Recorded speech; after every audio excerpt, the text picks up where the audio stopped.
Hey Crusaders, and welcome to my September Reads video. This is the last possible date I have to film my September Reads video. I won't get a chance to film it at the beginning of October either, so this is the chance. So it is the 23rd of September, but I don't think I will read much more than I have here right now, and I will just talk about whatever I did read in my October Reads video. So, filming September now. So I'm just going to get started by talking about the first book that I read in September, and that is North and South by Elizabeth Gaskell. I actually did manage to buddy read this with Rachel. She just was so great to start reading it when I did, because it was so much fun to read this book together. I felt like I read it quite quickly because of that.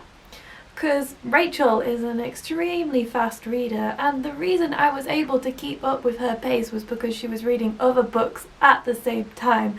But I actually kept up with how fast she was reading this one, so I am happy with that. So I can't really express how much I love this classic. I gave it 5 stars. I think it's one of my favourite classics. I think it's just there behind Jane Eyre and The Catcher in the Rye.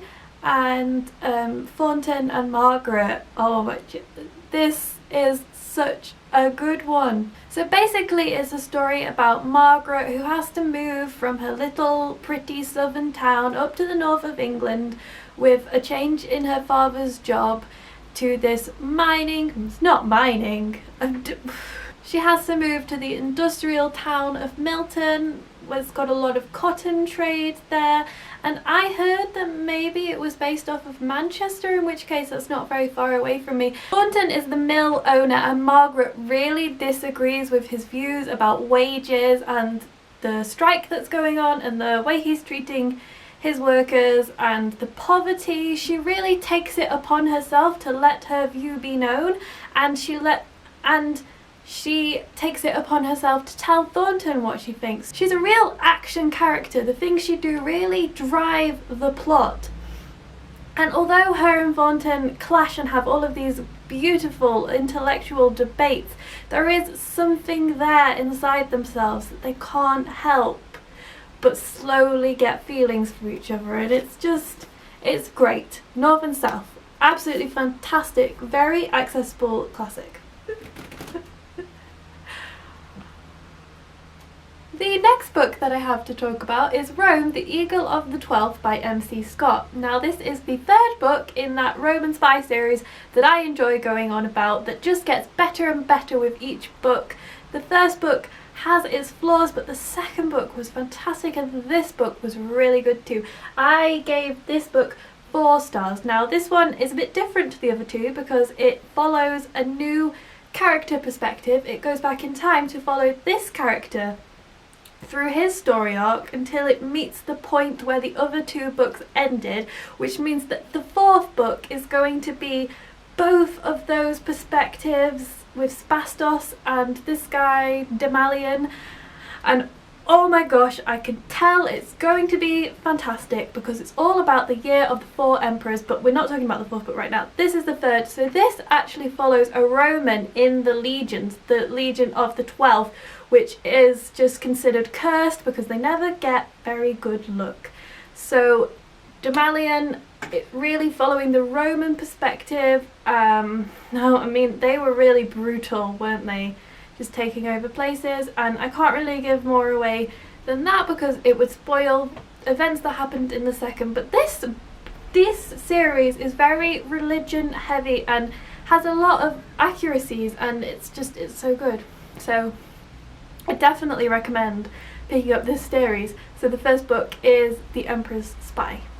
The next book I read was a beautiful little gem of a book that I read in a day, and that is The 5 People You Meet in Heaven by Mitch Albom. Now when I mentioned this in my haul, quite a few people told me to read it, just read it, so that is what I did, and I'm very happy to do that. I also gave this book 4 stars. This is a book about a man called Eddie, his death, and then his life after that. The idea is that there are 5 people you meet in heaven who have somehow shaped your life on earth, and you met them or didn't even meet them sometimes, just they were on earth for a reason, and all of our lives are connected, and heaven is about understanding our life. Now I really love the idea of that as a heaven, and I think Mitch Albom executed it really well. I cried for about 75% of this book. I don't know if I was having a weepy day or this book just really hit me hard. It kept jumping back to Eddie's different birthdays as well, and how birth and death are linked, and it was just all done so beautifully that it was just a joy to read. I still prefer For One More Day though. This is a close second. Ugh. The next book that I read I didn't enjoy so much. It was actually the disappointment of the year to me, and that was Queen of Shadows by Sarah J. Maas.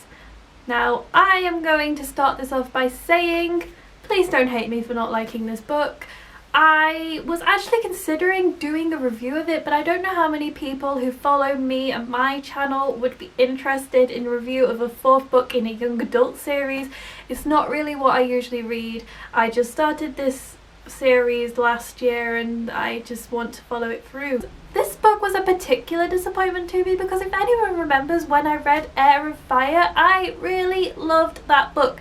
I loved the direction it was going in. Unfortunately, this book did not go in that right direction that I was hoping it would. Nothing happened in this book. I gave it 2 stars.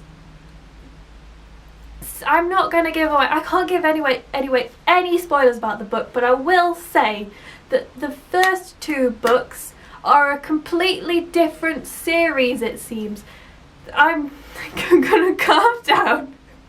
The characters that are in those books and the ones I cared about are not really in this book. The author has changed her mind. I feel she doesn't care about particular characters anymore, and she didn't really give them much writing time. Dorian is a big reason that I read this series, and no spoilers, but he didn't have much of a voice in this one. Carl, what happened to Carl? And just too much of a certain perspective and not enough of anyone else. And the fact that it was a 648 page book and not much happened until at least 75% through just made me really not enjoy it that much, which was a shame. I really enjoyed the ending. I really enjoyed the events that happened. This is a fun book and it's very addictive and easy to read, and that's why I read it.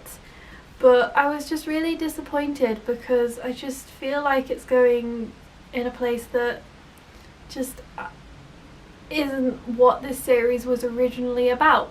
If anyone has read it, I'm very happy to discuss it, but just warn people in the comments that there's a spoiler.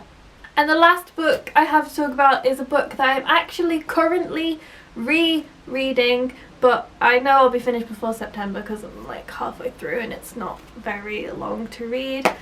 I just felt like rereading an old favourite, Little Comfort, and Aristotle and Dante Discover the Secrets of the Universe by Benjamin Alire Saenz is amazing. I know I'm going to give it 5 stars again. I can just talk about it now. I actually read it this time last year, which I think is really fantastic. Like actually this month, the last week of September last year is when I read this book.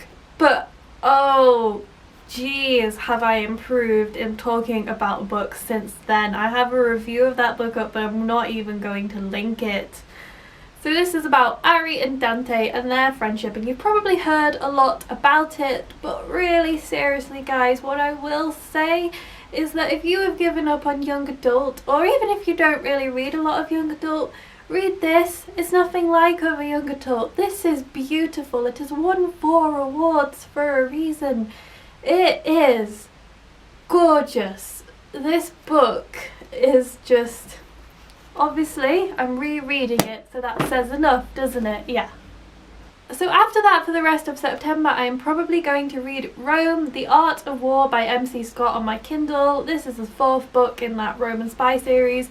Gonna try and get that one finished because I love that series a lot. I might do a series review, but again, I might not because I've done a review of the first book and I, can't really say much more than that sometimes. Although what I will say about that is that my review of the first book, I only give it 3 stars, but I've given the next 2 books 4 stars, and I feel I'm on track to give the 4th book 5 stars if it meets my expectations, which I think it will.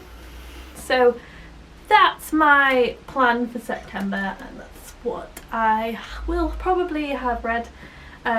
Take the Rome book into October, so I'll talk about it at the end of October. Once I have finished reading Aristotle and Dante, I will have completed my 50 book challenge for the year, which is jolly good. Few months early, but that's a-okay. Thank you for watching this video. Until next time, look in the shadows, guys.